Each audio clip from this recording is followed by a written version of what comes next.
सुखपुर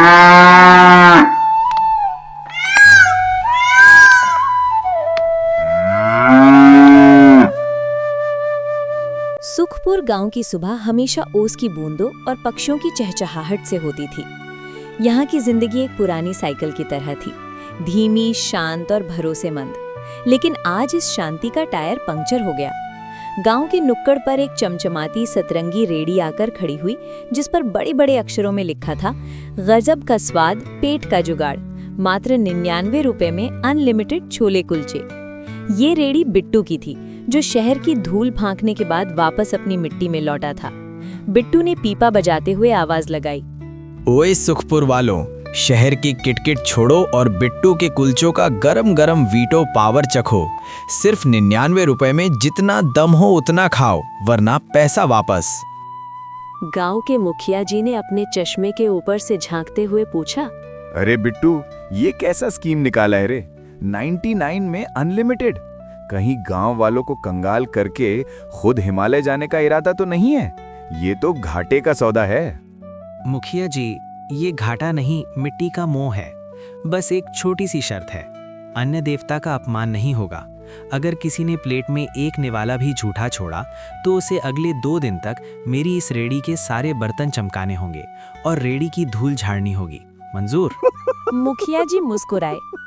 शर्त तो नेक है, अन्न का अपमान तो वैसे भी पाप है। भीड़ में से गबरू पहलवान निकला। गबरू का पेट नहीं, पूरा का पूरा स्टोर रूम था। वो गांव का घोषित अजगर था, जो शादी ब्याह में हलवाइयों की शामत ले आता था। गबरू ने मन ही मन सोचा, 99 रुपए में अनलिमिटेड, आज तो बिट्टू का दिवाला निकाल दूंगा। इसे क्या पता कि मेरा नाश्ता ही 10 कुलचों से शुरू होता है। दोपहर होते होते बिट्टू की दुकान पर मेले जैसा माहौल था। लोग 2-3 प्लेट खाकर डकार मारते और तृप्त होकर जाते। तभी गबरू पहलवान अपनी मूंछों पर ताव देते हुए आगे बढ़ा। ए बिट्टू, ये ले 99 का कड़क नोट। आज तेरा अनलिमिटेड मेरे सामने सरेंडर करेगा। लगा पहली प्लेट। पहलवान जी, स्वागत है, पर याद रहे प्लेट साफ होनी चाहिए, वरना जूठे बर्तनों से आपकी पुरानी जान पहचान हो जाएगी। अरे तू कुलचे बना, ज्ञान मत बना, जल्दी ला। पहली प्लेट आई और गायब हो गई। गबरू ऐसे खा रहा था जैसे कोई वैक्यूम क्लीनर हो। अगली, और ये छोले जरा तीखे डालना, अभी तो मेरा इंजन स्टार्ट हुआ है। 5 प्लेट, 10 प्लेट, 20 प्लेट। गांव वाले दांतों तले उंगली दबाकर देख रहे थे। बिट्टू के माथे पर पसीना था, पर वो फुर्ती से कुलचे सेक रहा था। बिट्टू मजाक में, पहलवान जी, थोड़ा सांस भी ले लो, कहीं कुलचे अंदर जाकर कुश्ती ना शुरू कर दें। तू डरा मत, अभी तो 25वीं प्लेट का नंबर है। आज तुझे रेडी बेचकर भागना पड़ेगा। 30 प्लेट पार हो गई।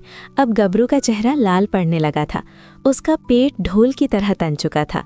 वो खड़ा नहीं हो पा रहा था, बस बैठा बैठा जिद में खा रहा था। बसंती चाची पास आकर बोली, अरे गबरू, बस कर बेटा, क्यों जिद में जान दे रहा है?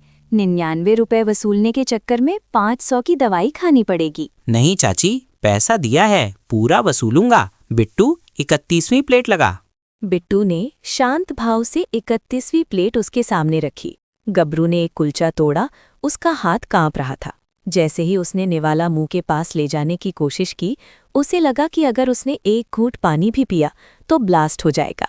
गबरू, बिट्टू भाई, अब नहीं होगा, बस। क्यों पहलवान जी, अभी तो आप कह रहे थे कि मैं भाग जाऊंगा। अभी तो आधी प्लेट बाकी है। ये आधा कुलचा और थोड़े से छोले, ये क्या है? ये अन्न का अपमान है या आपकी हार? गबरू सिर झुकाकर बोला, गलती हो गई बिट्टू, मेरा लालच मेरी भूख से बड़ा हो गया था। तो शर्त याद है ना?